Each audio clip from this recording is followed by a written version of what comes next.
করে দেখেন এখানে বলছে যে একটি চাকরির পরীক্ষা এসেছে যে ১০০ টাকায় ১৫টি আম ক্রয় করে ১০০ টাকা ১২টি আম বিক্রয় করলে শতকরা কত লাভ বা ক্ষতি হবে। তো আমরা খুব একটি শর্টকাট টেকনিক অবলম্বন করে এটার আনসার খুব সহজে বের করতে পারবো। এখানে খুব বিস্তারিতভাবে বলছে, ওই পৃষ্ঠাও আছে।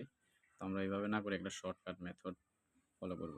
দেখেন এখানে যদি টাকায় দেখেন, এখানে ১০০ টাকা আছে, এখানেও ১০০ টাকা আছে, অর্থাৎ টাকায় সমান।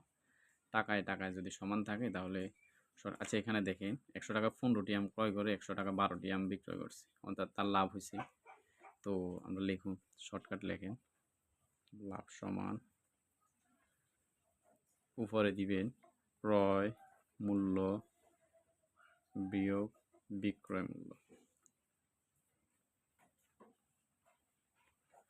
নিচে দিবেন বিক্রয় মূল্য, এখানে দিবেন ইন্টু ১০০ অর্থাৎ গুণ ১০০।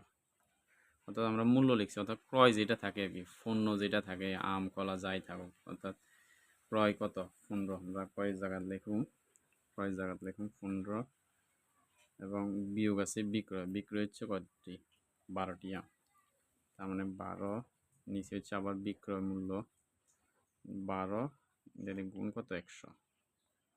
দেখেন খুব সহজে ১৫ থেকে ১২ বিয়োগ দিলে হচ্ছে ৩ আর গুণ ১০০,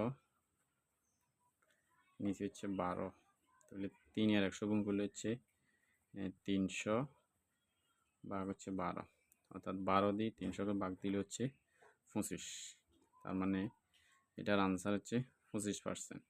২৫% তার লাভ হয়েছে। দেখেন পরের পৃষ্ঠায় এটা আনসার আছে যে এই তো ২৫%। এভাবে করলে অনেক বড় হয়ে যায়, আর শর্টকাট এই সূত্রটাও ফলো করে খুব সহজে এটা আনসার বের করতে পারবেন।